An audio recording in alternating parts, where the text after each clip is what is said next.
My machine stopped working. What to do?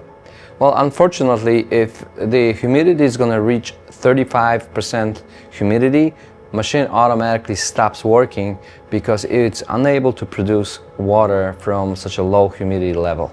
There is one more very important information that we want to tell you. This machine works great where the humidity is over 40%. The best is about 65-70% of humidity. Then machine is going to be working great and you'll be happy. But if you live in the states like Utah, Arizona, or Nevada, humidity in those states are very low, under 35%, and machine just simply stops working, so you will not be able to use it. So I'm kind of discouraging you if you live in those 3 states, because the machine will just simply will not work. Solaris Water Gen, pure water, pure life.